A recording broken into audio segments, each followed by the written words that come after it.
नमस्कार, मी दीपक राऊत तुमचे स्वागत करतो आजच्या शेअर मार्केट अपडेटमध्ये.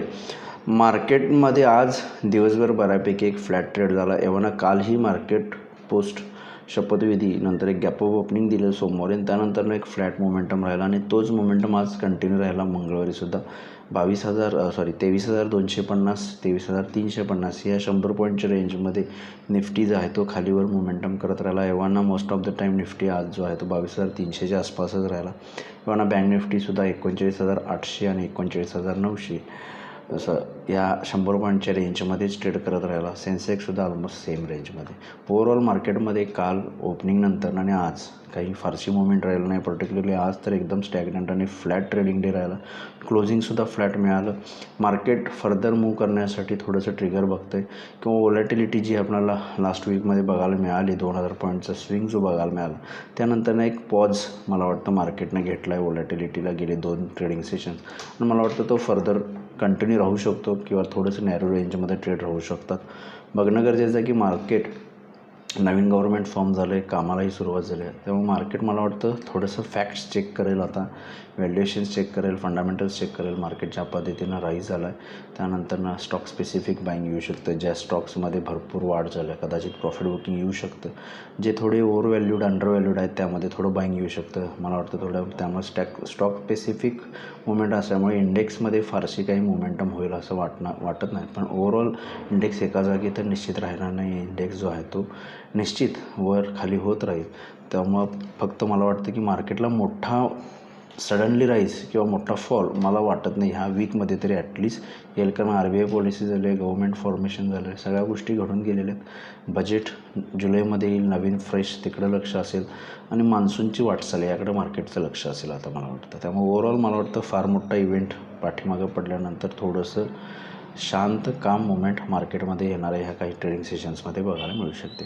उद्यासाठी ट्रेड करायचं झालं असेल तर निफ्टीमध्ये 23,400 स्ट्रॉंग रेजिस्टन्स झोन आहे. 23,400 आणि 23,500 100 पॉईंटची रेंज आहे. तो स्ट्रॉंग रेजिस्टन्स झोन आहे. पर्टिक्युलर 23,400 जो सोमवारचा हाय आहे तो रेजिस्टन्स पॉईंट आहे. 23,200 एक स्ट्रॉंग सपोर्ट आहे. त्यामुळे जर 23,200च्या खाली आला तर फर्दर थोडंसं प्रॉफिट बुकिंगनं खाली येऊ शकतं. अदरवाईज 23,400च्या अबाव मेंटेन राहिला तर फर्दर शॉर्ट कवरिंगनं वर जाऊ शकतं 23,500 किंवा 600पर्यंत. त्यामुळे ओव्हरऑल मार्केटमध्ये उद्यासाठी मला वाटतं 23,400 एक लेवलला त्याच्यावरती मेंटेन राहिलं तर फर्दर अपसाईड. अदरवाईज 23,200 एक पॉईंट आहे त्याच्या खाली जर मोमेंटम राहिला मेंटेन राहिलं मार्केट तर खाली. अदरवाईज सेम रेंजमध्ये मार्केट उद्याही ट्रेड होऊ शकतं. बँक निफ्टी बघणं गरजेचं आहे. उद्या बँक निफ्टीची विकली एक्सपायरी आहे त्यामुळे बँक निफ्टीमध्ये मोमेंटम कसा होईल हे बघणं गरजेचं आहे. गेले काही वीक्सच्या ज्या एक्सपायरी आहेत त्यामध्ये वाईल्ड मूव्ह आलेली आहे. त्यामुळे मला वाटतं बँक निफ्टीमध्ये जरी बघायचं झालं तर 49,500 लोअर लेवलला एक सपोर्ट आहे. 49,500 जो आजचा लो आहे त्याच्या खाली आलं तर फर्दर खाली येऊ शकतं. अदरवाईज हायर लेवलला 50,000 एक रेजिस्टन्स आहे. 50,000च्या वरती मेंटेन राहिला तर एक शॉर्ट कवरिंगनं मार्केट वर जाऊ शकतं.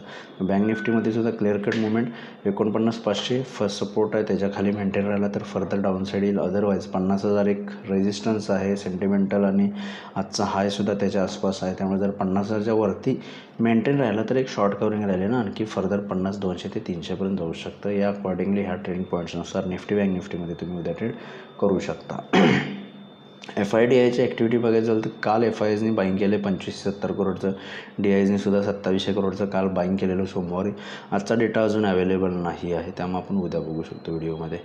ओव्हरऑल आज NSEमध्ये 1462 शेअर वाढले त्याबद्दल 851 शेअर्स पडलेत. निफ्टीमध्ये 29 शेअर्स वाढले त्याबद्दल 21 शेअर्स पडलेत. वाढणाऱ्या पडणाऱ्या शेअर्सची संख्या बऱ्यापैकी आहे.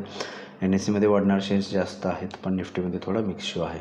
म्हणून सेक्टर इंडिसायजेसमध्ये आज थोडंसं ऑइल अँड गॅस आणि ऑटो सेक्टरला पॉझिटिव्ह मोमेंटम राहिला. बाकी अदर सेक्टर जे आहेत ना पडझड जास्त झालेले आहे ना वाढ जास्त झालेलं आहे. एक फ्लॅटिश काइंड ऑफ मूव अदर सेक्टर्सला बघायला मिळालेले आहे. ग्लोबल मार्केट थोडंसं मोमेंटम आहे. युरोपियन मार्केट्स गेले 2 दिवस फ्रान्समध्ये स्नॅप इलेक्शन्स मॅक्रॉननी काल जाहीर केले सोमवारी. त्यांची पार्लमेंट भंग केली त्यामुळं फ्रान्स मार्केटला करेक्शन आले आणि ओव्हरऑल बऱ्यापैकी युरोपियन मार्केट्समध्ये तो ओघ बघायला मिळतो. कालही युरोपियन मार्केट्स खाली आलेत. आजही जवळपास 1% आसपासचा डिक्लायनिंग जे आहे ते युरोपियन मार्केट्समध्ये आत्ता सुरू आहे.